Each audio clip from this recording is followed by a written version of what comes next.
Joining me today is Dr. Joseph Dowd, philosophy instructor at Cal State San Bernardino, UC Berkeley graduate of philosophy, and a PhD graduate of philosophy from UC Irvine.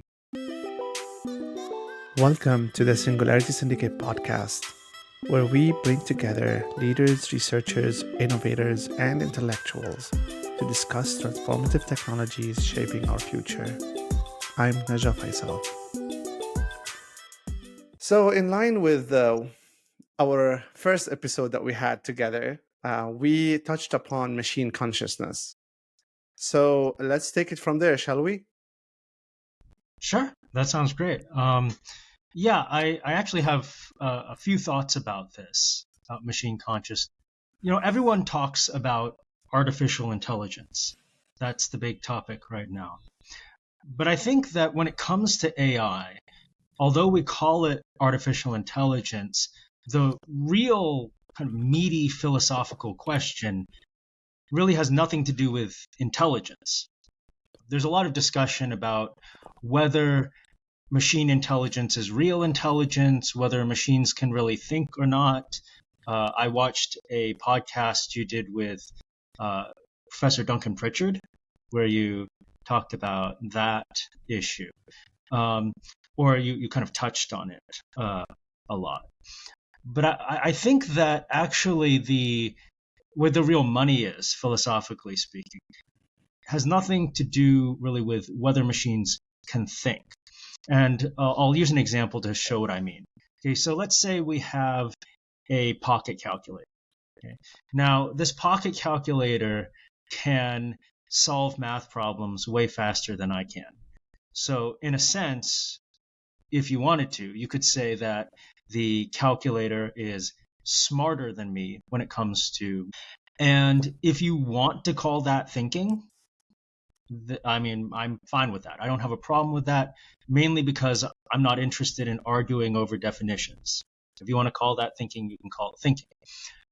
But here's the thing. Even if we say that the calculator is thinking, and even if we say that it's smarter than me, no one thinks that the calculator is conscious of what it's doing. When I type 1 + 1 into the calculator and it gives me 2, no one thinks that the calculator is conscious of thinking to itself 1 + 1 = 2. And so even if you have a machine that is thinking, whatever that means to you, that wouldn't answer the question of whether the machine is conscious of thinking. And so I think the real philosophical question when it comes to artificial intelligence isn't whether it's intelligent or whether it can think. I think the real question is it conscious of its thoughts? Does it experience its thoughts? Or as philosophers would say, is it a kind of zombie? Right? A being that goes through the motions of thinking, but isn't aware of its thoughts. So I think that's really where the meat is, philosophically speaking. First of all, I don't think any of the AI companies that are building these systems have a goal to create a conscious machine. They all talk about intelligence. They think of intelligence as a utility, as a commodity that eventually would be a service to human beings. So why do you think we might ever, as human beings, be interested in creating a conscious machine? Yes. Okay. Well, I can see one pretty obvious application, though some people might think it's kind of silly. Right now, we have chatbots, generative AI chatbots that you can actually have a romantic relationship with. I'm sure you've heard of this, and a lot of people are using these things, I guess, for kind of getting at least a feeling of social interaction, right? Even if it's not really social interaction. And I don't think it's good as AI gets smarter. as it gets better at doing the things we want it to do, eventually, I think we will have AI that can trick us into thinking that it's a real person. And so I really have very little doubt that eventually we're going to have people literally falling in love with like their chatbot. And now this raises all kinds of mental health questions and all kinds of ethical questions. But I think, all of us, when we desire a relationship with someone, whether it's a romantic relationship or otherwise, we want to think that the other person is really aware of us, really listening to us, really caring about us. In other words, it matters to us that the other person be conscious.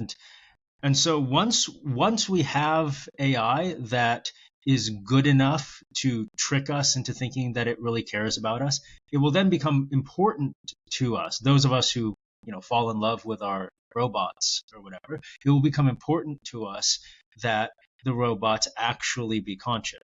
And so I think there will be a market for that from people who end up falling in love with their robotic companions and who want a real companion. Now, personally, I think this is very dangerous, ethically speaking. Creating an actually conscious being. I think that raises all sorts of ethical issues when it comes to how we treat them. But I do think that's one example of why people might want conscious machines.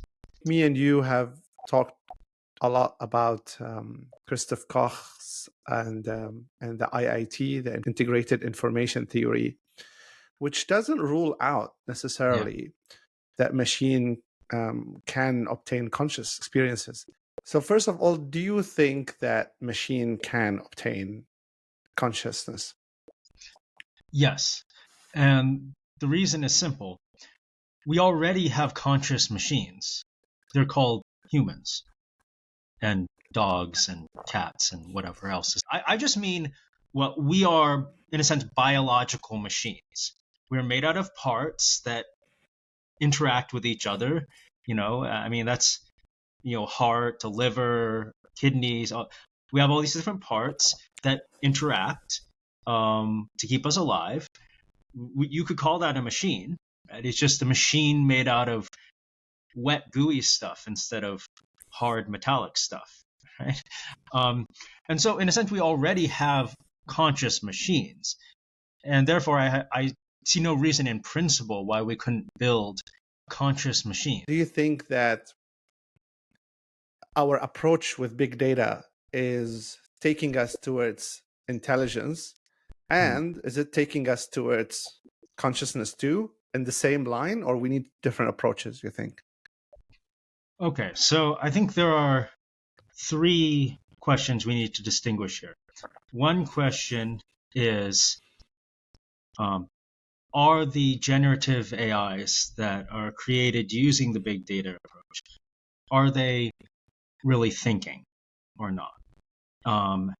Forget about consciousness. Are they even thinking? As I said at the beginning of our talk, I'm not especially interested in that question because I'm not interested in arguing over the definition of thinking. The second question is, if they are thinking in anything like a human? And on that question, Duncan Pritchard said no. I'm actually inclined to agree with him about that. But I think it should be possible to make a machine. Maybe this would be in the far future, but I don't see any reason why we couldn't make a machine that did seem to learn and seem to think in a kind of human way. The third question is generative AI as we currently have it conscious? Well, that's a whole topic for discussion. I think Christopher Koch and other supporters of IIT would say, no, our current generative AI is not conscious. And I can explain why. Yes. So first of all, we need to unpack the IIT, because a lot of the listeners, we don't want to lose them at this point. Yeah. So IIT is one proposal to solve what's sometimes called the hard problem of consciousness. The hard problem of consciousness is, what is the relationship? What is the connection between physical events in my brain and conscious experience? Right? So when a certain kind of brain activity happens, I see the color red. When another kind of brain activity happens, I smell the scent of a rose. Now, we can study the brain and we can figure out, okay, this kind of thought or feeling is caused by this kind of brain activity. But the problem is, we can't tell why this particular mental experience is associated with this physical brain activity. What is the connection? I mentioned zombies earlier, and when philosophers talk about zombies, they're not talking about flesh-eating monsters. They're talking about imaginary beings that have the same physical activity happening in their brain, but that don't have any conscious experience. Okay, so let's say that I see you, light bounces off of you, goes into my eyes, sends a signal to my brain, certain physical activity happens in my brain, and then my brain sends a signal to my vocal cords, and I say, "Hi, Naja." Okay, now here's the thing. It seems like you could imagine a being that looks just like me, has the same physical parts as me, and it seems like you could imagine light from you entering that being's eyes, and a signal going to its brain, and various physical things going on in its brain, and then a signal going to its vocal cords, and it's saying, "Hi, Naja." And you could imagine all of that while also imagining that this being isn't conscious of what it's doing. It's just like, well, what we think of as a kind of an unconscious robot. Right? It's just these physical things are happening inside it that's making it talk, but no one's really home. It seems like you could imagine that. And if you can imagine that, if you could imagine a being that has the same brain activity as us, but no consciousness, then it becomes really mysterious. Like, what is the relationship between our brain activity and consciousness? Why is it that in us, that brain activity does produce consciousness? That's a kind of mystery. IIT is one attempt to solve that. Right. Very, very elegant the way you described it, and in the very simple way. And you know what's interesting about consciousness? Now, we are the only people who, like, I know that I'm conscious. Like, I focus on certain interests that probably you don't focus on, and vice versa. And there's different, we have different attitudes, temperament, personality. Is this coming from consciousness? As I've been using the word consciousness, no, I would say it doesn't. And that might seem a bit surprising, but it actually goes along with what I said about the distinction between thought and consciousness. Okay, so imagine what happens when you're driving a car. A lot of times when you drive a car, you zone out, right? You're not thinking about driving, you're thinking about other stuff, but you still reach your destination. Now, I said when I was describing that you are driving without thinking about driving. But if you really think about what's going on, you must have been thinking about driving, in the sense that your brain must have been processing information about driving. Otherwise, you would have crashed or missed your destination or something. Like, the fact that you reached your destination safely proves that you were thinking in some sense about. So what I would say is when you're driving zoned out, you are thinking about driving. You just aren't conscious of those thoughts. So you can think of consciousness as a kind of like a spotlight. And when you're consciously thinking about driving, that spotlight is pointed at the thoughts about driving. When you're zoned out, the spotlight isn't pointed. There are still thoughts about driving, but the spotlight isn't pointed at those thoughts. It's pointed on, whatever you're zoning. So who And directs that spotlight? Is it the other brain, or like is it the brain that is controlling the muscles for us to drive, or the same brain is directing that spotlight from driving to the podcast or to the nature outside? Like who is directing that spotlight? That's an interesting question, and I unfortunately I'm not a neurologist, so I think I might need a bit more knowledge about the brain in order to answer that. But yeah, to get back to the question you asked before, about emotion, and I was saying that I think that you could even have emotions without consciousness, depending on how you define emotion. Because think about it. Okay, this isn't exactly an emotion; it is a feeling, though. The feeling of pain.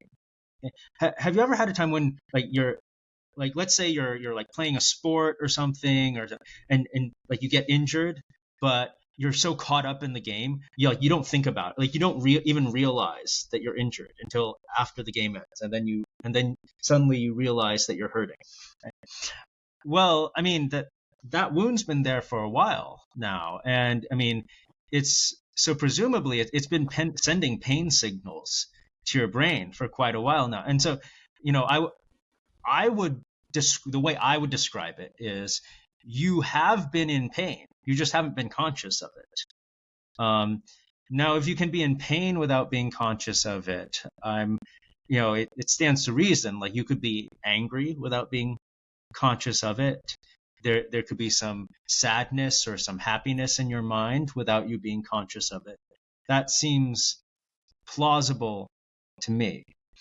Now, some people might prefer to use the word emotion to only mean conscious emotion. Again, I'm not interested in arguing over definitions. So if that's how they want to use the word emotion, they can. I'm just saying there's a way you can look at it where, yes, you could have emotion without consciousness. Very, very interesting. A lot of people confuse emotion with consciousness, and I'm glad that you explain it.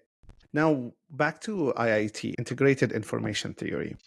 So I read the book, the Christoph Koch's book, The Feeling of Life Itself. And the way he describes IIT is the more a system, whether biological or not, the more it accumulates complexity and integration of information from different areas, it becomes kind of aware of itself. Let's say ChatGPT is a complex system. So why it's not conscious according to Koch? Okay. Yeah. So as I said, IIT, or Integrated Information Theory, is one attempt to explain the connection between brain activity and consciousness. And basically what IIT says is the more self-regulating a system is, the more conscious it is. Okay. Now you said the more complexity the system has, the more conscious it is. That's often true. For example, in the book The Feeling of Life Itself, which you and I both read, where Koch describes IIT, he includes a graph where he places different living things based on both how intelligent they are and how conscious they are. And in that graph, if you're dealing with living things, biological things, you get this interesting trend where basically as the brain's complexity increases, both the intelligence and the consciousness increase. It gets a little more complicated when you introduce artificial systems. So for reasons that we can talk about, Koch actually thinks that even very, very intelligent computer programs are not conscious. And he thinks that's because of how they're physically designed. Now, all this kind of comes out of IIT. But anyway, you were saying that the more complex a system is, the more conscious it is. And yes, he thinks that's true when it comes to biological systems, but not necessarily with artificial ones. Right. I'm glad that you made this distinction. I remember that graph. So this graph says there's one line about intelligence, and the other line is about consciousness. And Yeah. he's saying that a mosquito could have a certain degree of consciousness, right? Yeah. But it doesn't necessarily have the intelligence of a rabbit or a human, Right. where you could also have a very highly intelligent systems, maybe maybe GPT-4 or generative AI, yet they don't have the consciousness. Yeah. So why though? Yeah. Okay. So as I said, IIT says that a system is more conscious the more self-regulating it is.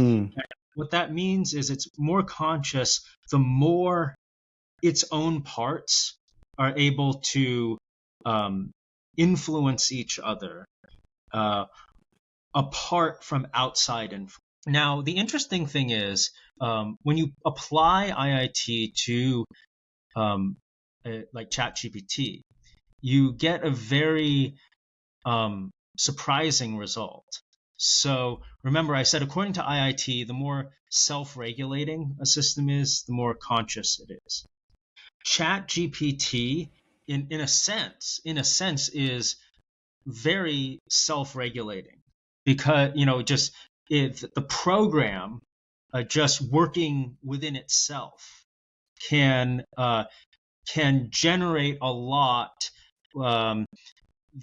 somewhat independently of outside input. So what I mean by that is, if you and I, let's say I create a chatbot using generative AI, and I train it on a huge data set, and then I say to it, I ask it a question, or I say something to it. And let's say you take the same bot and you type exactly the same words and send them. It will give a slightly different response to you than to me.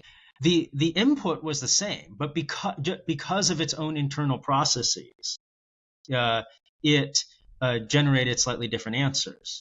Right? So it's, in a sense, pretty self-regulating, you could say. But because of how computers, not programs, computers are physically designed, IIT actually gives the surprising result, that something like ChatGPT has no consciousness. And here's why it gives that result. The way so I'm sure you've heard of what they sometimes call them deep learning neural networks. This is how they train a lot of AIs, right? So they'll have these layers inside the computer, basically, and a stimulus will go to the first layer and then get processed and passed on to the second layer, get processed, and passed on to the third layer, get processed. And I won't go into the details, but basically, if you set this up right and you feed it a lot of data, it will kind of slowly learn to give the right answers. Now, Koch points out in his book that this is what he calls a feed-forward system. In other words, the signal gets passed on to one layer, then gets passed forward, then gets passed forward, then gets passed forward. So in other words, the information is always being passed forward. There's no feedback. What happens in the later layers never influences the earlier layers. Right? And so, in a sense, the way it's physically set up, the system isn't self-regulating at all. It doesn't regulate itself at all. You just get this initial input, and it gets passed along until it gets transformed into an output. But the system doesn't interact with itself. It doesn't, like, as I said, there's no feedback. The later layers don't send information back to the earlier layers. And so because it doesn't regulate itself physically, IIT actually gives the surprising result that it's not conscious. So is the brain different? Like our brain does not work this way? Well, so our brain doesn't work this way. Our brain has all sorts of feedback going on. So, for example, if light enters my eyes and a signal gets sent to my brain, it's not what you have in my brain is not just a feed forward system where the signal gets passed along from one layer to the next. You have all sorts of feedback going on. Also, you have other parts of the brain kind of intervening in the process at various points. It's massively complex and very kind of tangled and interconnected, which makes it a highly self-regulating system. And according to IIT, that's what makes the human brain highly conscious. So we will never achieve consciousness with neural nets? I would just point out that the human brain, it consists of a neural net. It's just wired up in a much more complicated way that allows all sorts of feedback to occur. And so I think if we're going with IIT, by the way, I'm not saying I agree with IIT, I'm just describing it. If we're going with IIT, I think that, we could create a conscious machine using, we don't have, I don't think we'd have to make it out of organic material like us. We could still use metal and plastic and stuff, but we would have to set up the neural net in such a way that there's appropriate types of feedback. And presumably, the more the physical arrangement of the neural net resembled the kinds of interconnections you find in the human brain, the closer the kind of the feel or the subjective feel of that system's consciousness, the closer it would be to how our consciousness feels. What if there's different types of consciousness? So there's a consciousness for humans, but like machines have developed a different type of consciousness, and they're starting being aware of themselves, and they don't follow the biological consciousness. Could that be a possibility? Oh, I think it's definitely a possibility. I was comparing consciousness to a spotlight, and I was comparing being conscious of certain thoughts as directing the spotlight at those thoughts. And extending that metaphor, we might speculate that maybe that spotlight could come in different colors, right? And maybe a human's spotlight of consciousness has a different kind of color to it than a mosquito's spotlight of consciousness.